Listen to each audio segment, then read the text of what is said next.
Hello people, hello semuanya. Selamat pagi, siang, dan selamat malam. Kembali lagi di podcast Bobo Box, obrolan out of the box.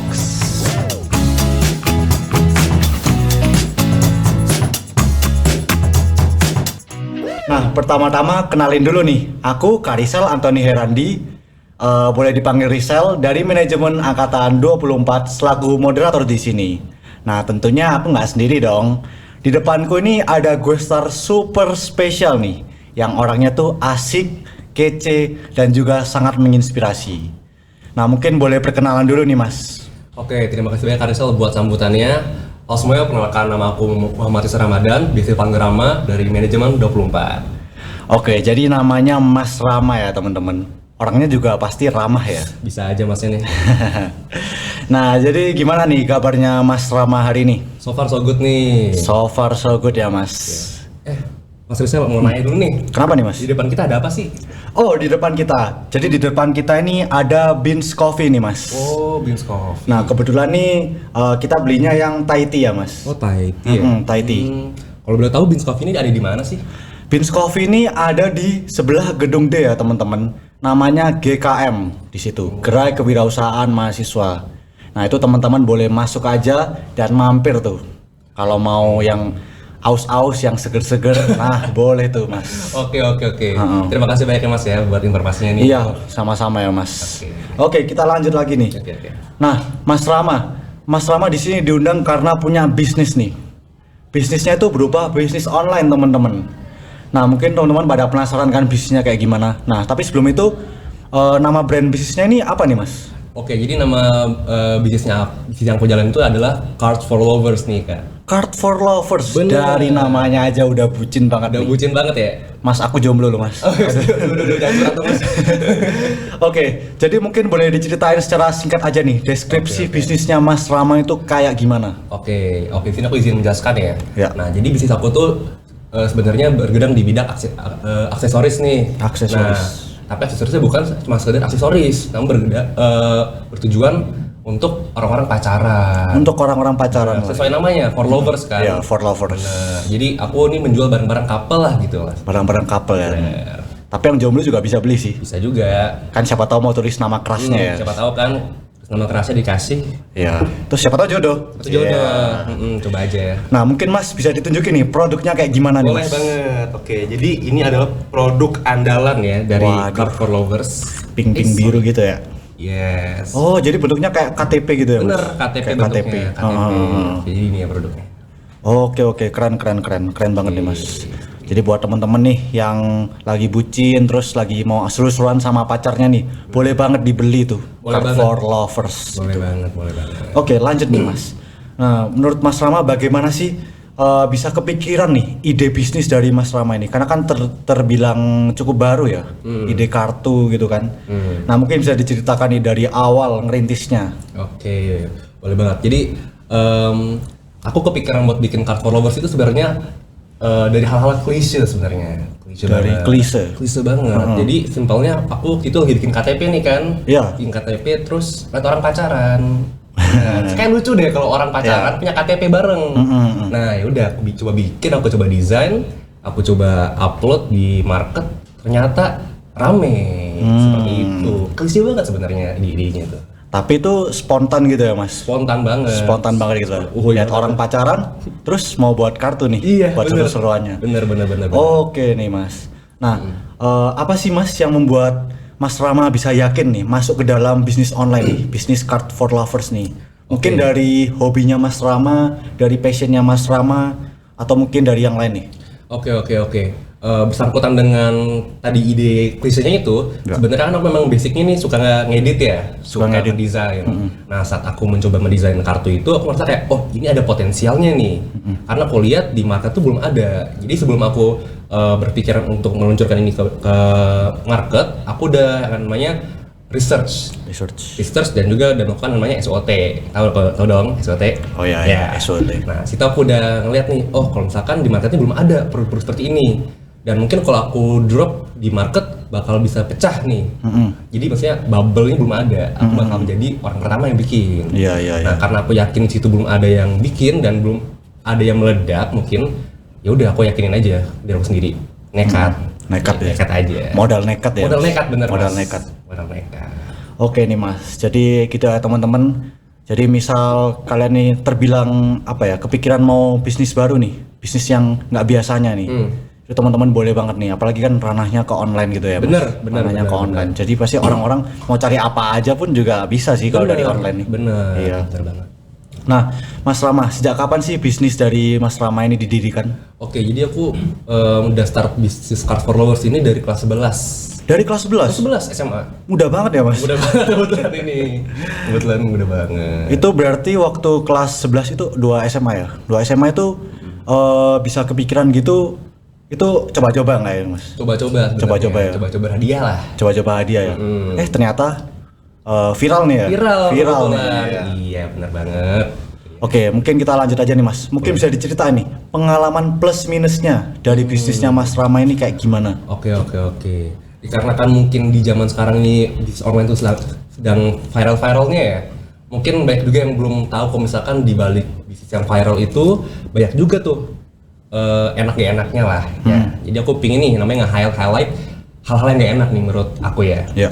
Oke, jadi menurut aku yang pertama yang gak enak itu adalah ketika kita berjualan online itu kita harus menghadapi customer dengan berbagai emosi. Ya, berbagai moodnya gitu. Berbagai moodnya, ada yang misalkan mereka temperamen, ada mereka pingin cepet-cepet paketnya datang, ada yang pingin custom gini-gini gitu-gitu. Kita harus mencoba mengerti lah. Jadi kita harus secara emosi juga terkontrol saat berjualan online. Lalu juga secara teknis, namanya berjualan online mungkin kita artinya kita membuat barang lalu kita kirim kalau kita sebagai produsen.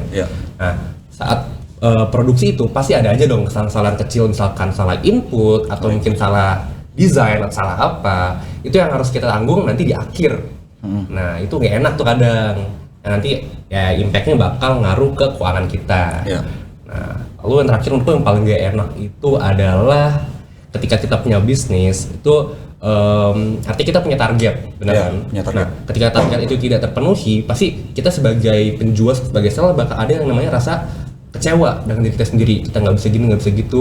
Jadi saat kita berjualan online pasti ada tuh yang namanya fase-fase kita ngerasa wah mentally kita capek nih, udah nggak mau jualan, nggak mau apa. Itu sih menurut yang susah. Nah untuk enaknya seperti yang tadi Mas Rizal dia mention di awal tuh, kalau misalkan bisnis online itu mudah lah jatuhnya. Mudah.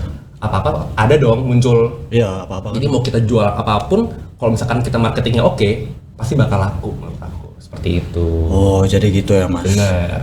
Nah dari pengalaman minusnya tadi ya Mas, itu kan pernah dimention kan dengan customer berbagai moodnya itu ya. Iya. Nah itu berarti Mas Rama pernah dong dapat bintang 1 atau bintang 2 gitu. Pernah banget Mas. Pernah banget ya. Itu kan mungkin karena dari customernya sendiri yang merasa produknya kayak kurang padahal dari produknya sendiri ya memang begitu. Cuma memang dari mood customernya gitu kita harus coba mengerti juga kan. Bener, kita harus coba semengerti mungkin lah gimana biar customernya ngerasa nyaman maupun dia marah-marah gitu. Bener. Oke, mungkin dari Mas Rama nih bisa dijelaskan nih platform jual beli online apa yang Mas Rama gunain nih? Oke, untuk platformnya sendiri aku cuma gunain Shopee dan TikTok Shop nih. Karena aku selama berjualan itu hanya promosi di TikTok Shop doang dan Shopee. Seperti itu. Jadi menurut aku di zaman sekarang ini ketika kita mau berjualan online itu impactnya paling gede itu hanya dari TikTok dan Shopee. Karena ya tahu sendiri dong sekarang orang-orang kalau nyari apa-apa TikTok Shop, Shopee. Jadi ketika kita buka aplikasi itu langsung muncul juga tuh apa yang kita cari. Nah, untuk sebenarnya aku punya Instagram juga, tapi Instagram tuh hanya aku pakai buat katalog doang. Katalog doang ya? Iya, untuk sisanya promosi macam-macam full di TikTok Shop dan Shopee seperti itu. Berarti menurut Mas Rama nih, platform jual beli online ini penting banget ya, berdampak banget ya? Penting banget. Berdampak banget nih. Iya. Terus dari TikTok Shop tadi sama dari Shopee itu kira-kira susah nggak sih Mas bisa masuk ke FYP, bisa masuk ke orang-orang gitu Mas, susah nggak sih? Oke. Karena kebetulan aku ini ngejalanin bisnisnya sendiri ya. Jadi aku yang mengontrol produksi, aku mengontrol marketing, aku mengontrol dari packaging semuanya itu aku kontrol sendiri. Menurut aku secara marketing yang pasti susah kalau kita nggak belajar basicnya dulu. Jadi ketika aku start juga, aku awalnya bingung kenapa ini produk nggak bisa meledak, kenapa ini nggak bisa masuk ke FYP orang-orang lain. Di situ aku mulai belajar gimana caranya masuk FYP, gimana caranya membuat konten yang menarik. Itu yang penting menurut aku. Jadi sebagus apapun produknya, menurut aku, kalau misalkan kita promosinya nggak gencar dan nggak menarik, itu produk nggak bakal bisa laku. Itu menurut aku. Jadi di era sekarang ini promosi dan marketing yang bagus itu sangat impactful kepada produk yang bakal kita jual seperti itu. Jadi penting banget ya belajar dari marketing ini. Penting banget. Berarti ilmu-ilmu dari SMA ini masuk nggak sih? Lumayan. Lumayan masuk ya. Lumayan. Oke, jadi mungkin dari Mas Rama ini bisa diceritain lagi nih Mas kendalanya sih yang dihadapi oleh bisnis Mas Rama. Karena kan jual beli online ini kan marak banget ya di sekarang ini. Bener. Kan banyak banget nih pesaing-pesaingnya. Nah, jadi dari Mas Rama ini, apa sih kendalanya dan gimana sih Mas Rama bisa ngatasinnya gitu? Oke, buat kendala karena jatuhnya seperti aku bilang di awal, aku nyemplung ke market itu saat marketnya memang masih sepi. Jadi banyak nih kompetitor yang muncul tiba-tiba ngopi desain aku atau mencuri plek ketiplek lah jatuhnya punya aku. Itu aku harus namanya ya karena aku nggak mau diikutin, mungkin ya sebenarnya nggak apa-apa sih buat inspirasi, tapi ketika itu beneran sudah jatuhnya plagiarisme, aku harus yang namanya ya chat sellernya juga buat take down lah jatuhnya, karena sesama seller masa gitu, gitu lah. Ada aja lah kayak gitu. Lalu juga banyak seperti tadi customer lagi. Customer kan adalah raja, ya kan. Jadi kita harus bisa mungkin ngasih service yang terbaik kepada mereka. Ketika mungkin ada yang merasa customer ini, oh kayak kurang gini deh, kurang gitu dah. Itu yang harus kita coba tenangkan dia. Oh, apa-apa kan, kita bisa bantu seperti ini, seperti itu. Jadi kendala paling besar sebenarnya itu sih dari popularisme yang meledak. Itu kita bisa ngontrol gimana popularity ini tuh bisa tetap berjalan sampai kita mau. Seperti itu pertama. Tetap viral gitu. Tetap viral tapi tetap di jalannya, nggak kemana-mana. Kan ada tuh misalkan produk yang viral tapi yang rame produk sebelah, ada dong. Jadi yang viral konten ini dia, tapi yang rame produk sebelah, ada yang kayak gitu. Itu harus kita jaga tuh. Benar seperti itu. Oke, menurut Mas Rama nih, ada rencana nggak sih Mas buat memperbesar bisnisnya Mas Rama ke skala yang lebih besar nih, atau mau coba buat bisnis lain? Oke, bagus banget pertanyaannya nih. Oke, untuk aku sendiri sebenarnya udah ada niatan ya dari dulu untuk memulai bisnis lain selain Card for Lovers ini, karena aku sendiri memang gemar di bidang fashion. Oh, fashion. Iya. Kok jauh banget ya Mas dari kartu ke fashion nih? Ya gitulah Mas, namanya bisnis. Tapi kan karena Mas Rama suka ngedit ya? Nah itu. Karena suka ngedit jadi suka buat desain-desain gitu ya? Bener. Nah kebetulan untuk Card for Lovers ini aku sudah mencoba buat prototype nih buat namanya clothing brandnya. Clothing brandnya? Boleh saya tunjukin? Boleh banget nih Mas, ya, tunjukin aja Mas semuanya. Oke, jadi ini aku punya nih namanya prototype jersey buat Card for Lovers guys. Wih, jersey. Iya. Jadi ini bentuknya sebuah jersey gitu. Keren. Ada nama dan nomor kalian nanti seperti itu. Mungkin boleh saya ambil dulu Mas. Oh boleh banget. Mau lihat nih. Permisi ya. Oke, jadi gini ya Mas. Nah tapi kenapa sih Mas harus jersey? Oke, kenapa harus jersey? Pertama saya suka bola. Kedua, menurut saya sekarang jersey ini lagi ngetren banget kan. Apalagi jersey vintage. Oh ya, yang vintage itu ya? Bener, jatuhnya blokor gitu kan. Pasti gemar banget nih anak-anak muda. Gitu menurut aku. Keren banget sih tapi emang dari desainnya sih. Iya. Keren. Nah seperti itu sih. Jadi mungkin kedepannya aku bakal nyoba bisnis lain, yaitu bergerak di bidang fashion. Fashion ya? Karena dulu sebenarnya sebelum mulai Card for Lovers aku punya bisnis yang jatuhnya di bidang fashion juga, itu jual beli barang fashion, tapi udah gak jalan soalnya menurut aku marketnya udah terlalu besar sih, terlalu susah, makanya muncul lagi di Card for Lovers gitu. Tapi pelan-pelan aja sih Mas, pelan-pelan aja ya, kan dari Card for Lovers terus dari apa nih, Clothes for Lovers bisa aja kamu bisa aja kamu. Oke, jadi menurut Mas Rama nih sekarang platform media sosial nih kayak misalnya TikTok, Instagram yang udah di-mention tadi nih, itu menurut Mas Rama penting banget nggak sih buat apa marketingnya gitu Mas? Penting banget. Seperti yang tadi aku udah mention, kalau misalkan produk sebagus apapun itu kalau marketingnya nggak ada atau marketingnya abal-abalan, itu produk aku susah buat laku di pasar. Karena yang namanya marketing kan kita menjual apa yang kita punya. Kita ngasih nih, oh produk ini keunggulannya ini loh, ini loh, ini loh. Jadi ketika kita mempromosikan barang itu, orang bakal otomatis kayak, wah seperti ini produk ini bagus, boleh dicoba deh. Jadi tanpa adanya marketing yang bagus, produk itu juga gak bakal menjadi produk yang bagus menurut aku. Seperti itu. Terus dari media sosial itu juga bisa apa ya, FYP-nya kan bisa lebih banyak kan, lebih cepat juga. Benar. Nah, dari kan Mas Rama punya TikTok nih, TikToknya Card for Lovers nih. Itu pernah nggak FYP videonya? Wah, nggak usah ditanya dong. Sering ya Mas? Sering banget ya Mas? Sering banget. Itu kira-kira Mas Rama expect nggak sih kalau itu bakal FYP, atau Mas Rama coba-coba aja nih, siapa tahu FYP? Oke, kalau karena ya aku sudah belajar dari teknis gimana cara FYP, itu menurut aku sebenarnya gak berharap itu bakal FYP, tapi karena memang sistemnya aku uploadin misalkan sehari 3 video, dia otomatis dari 3 video itu bakal ada yang FYP. Nah, memang sistemnya TikTok kan memang agak aneh ya, dia nggak kok kita post sekarang dia bakal langsung viral nih, tapi dia bisa kita post sekarang viral seminggu kemudian viral. Jadi menurut aku tipsnya untuk kalian yang mau berjualan di online dan promosi TikTok itu kalian postnya rutin aja, terus ikutin nih hashtag lagi rame apa, konten lagi rame apa, ikutin aja terus, pasti bakal ada 1, 2, 3 video yang bakal meledak gitu. Berarti kuncinya apa? Konsistensi. Iya, bener banget. Jadi buat temen-temen nih yang mau marketing bisnisnya, kalau misalnya waktu awal-awal bisnisnya cuma view-nya cuma 0, cuma 1, ya sabar aja sih teman-teman. Siapa tahu nanti FYP ya kan? Siapa tahu nanti FYP. Nah, terus kalau buat penggunaan media sosial lain, Masnya pakai nggak Mas selain dari TikTok dan Instagram nih? Kebetulan tadi udah di-mention. Kebetulan aku cuma pakai yang aku mention tadi aja sih. Instagram, TikTok dan Shopee. Nah, itu aja. Tapi mau diperluas lagi nggak kayak Facebook atau Twitter gitu? Mungkin Mas. Sebenarnya dulu sudah pernah nyoba di Twitter ya, tapi mungkin udah pernah. Tapi karena mungkin menurut aku di Twitter itu bukan marketnya sih. Pembahasannya kan lebih daging ya. Twitter kan. Jadi kalau saya tiba-tiba selipin hal-hal nggak penting, takutnya gak enak nih. Jadi mending saya cari platform yang memang penggunaannya itu buat hal-hal yang asik gitu. Itu sih menurut aku. Lagi-lagi target pasarnya jangan sampai salah target pasar gitu. Karena kan lagian juga di Twitter ini bukan tempat yang tepat ya buat promosi jualan-jualan gitu. Benar.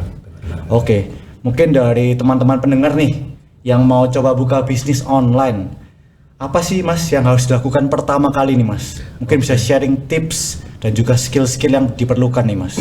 Oke. Ini berdasarkan pengalaman aku sendiri ya. Kalau kalian mau membuka bisnis baru, apalagi online, itu kalian harus yang namanya melakukan SWOT. Seperti yang udah bilang kan, SWOT. Jadi ketika kalian melakukan SWOT itu kan bakal tahu tuh apa aja keunggulan produk kalian, lalu apa aja yang bakal bisa kalian evaluasi, lalu apa yang bakal bisa kalian kembangkan dari produk yang sudah ada. Nah, ketika sudah melakukan SWOT, kalian harus nekat lagi. Jadi kalian harus pura-pura acuh aja tuh sama hasilnya nanti. Mau itu gagal, mau itu berhasil. Kalau berhasil bagus, kalau gagal ya udah coba lagi. Bener. Karena aku sendiri banyak gagal ya Mas. Banyak gagalnya juga. Jadi ketika gagal itu aku pelajarin kesalahannya apa aja sih. Bakal aku rangkum, aku pelajari ulang, baru aku coba lagi di bisnis yang baru.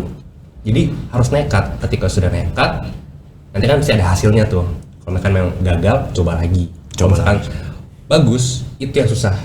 Ketika hasilnya bagus, kalian harus bisa mempertahankan tuh gimana hasil bagus ini bisa tetap berjalan bagus.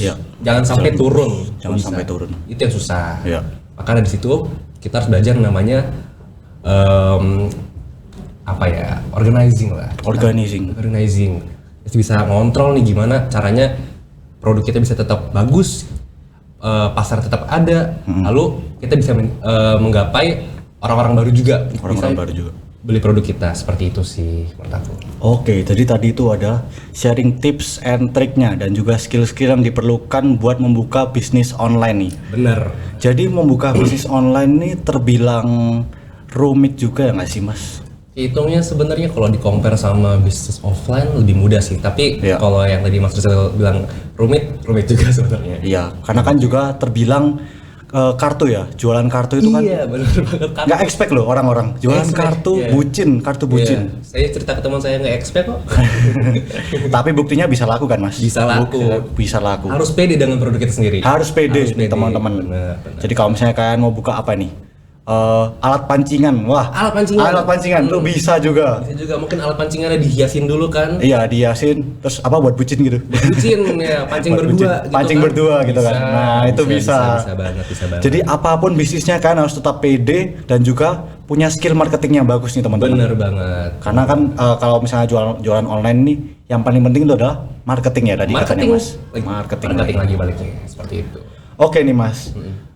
Karena tadi sudah dibahas banyak nih, obrolannya udah berdaging banget nih mas. Bener lagi banget. Nah mungkin kita masuk ke sesi closingan. Closing. Oke, dari Mas Rama ini ada pesan atau kata-kata motivasi nggak buat temen-temen yang mau mulai bisnis online? Oke, karena saya bukan motivator tapi saya suka motivasi. Oke. Menurut Boleh, aku kata-kata dari aku aja ya. Ya. Kalian kalau pin misalkan buka bisnis online, kalian harus pede kalau produk itu bagus dan pastiin itu produk kalian mau beli gitu. Kalian paham nggak? Ya. Nah, pastiin itu produk kalian pasti mau beli gitu loh. Yang kedua, nekat aja. Udah Nekat aja. nekat aja. Karena kalau kalian takut gagal, kapan suksesnya gitu loh. Ya. Bener kan? Ya, bener, Oke, bener, jadi bener. jangan takut gagal ya. Jangan takut Seperti gagal. itu. Tetap mencoba, jangan menyerah. Ya, itu dia. Oke, jadi dari poin-poin yang aku dapat nih Mas ya. Yang pertama itu modal nekat nih. Modal nekat. Aja, berani aja kalau mau mulai bisnis itu. Pede dengan bisnis yang kalian punya nih. Bener. Terus yang kedua itu adalah selalu refleksikan diri ya Mas. Benar. Refleksi. Mau belajar dari kesalahan gak sih Mas? Bener. Mau belajar dari kesalahan. terima. Improve terus bisnis online-nya semakin lebih bagus lagi. Bener. Terus yang ketiga tadi apa namanya? Ya pokoknya tentang kreativitas ya Mas. Kreativitas, bener. Dan Kembangkan juga ya. penggunaan marketing yang bagus. Marketing lagi. Penggunaan marketing yang bagus. lagi. Oke teman-teman. Nah mungkin segitu aja nih Mas. Terima kasih banyak nih Mas. Makasih banyak juga Mas Rizal buat kesempatannya ya. Iya, sharingnya tadi sangat-sangat bagus nih Mas buat teman-teman yang mau mulai bisnis online nih teman-teman. Oke, mungkin kita cukupkan untuk podcast Bobo Box hari ini. Jangan lupa teman-teman subscribe, like, komen dan see you di next Bobo Box. Dadah.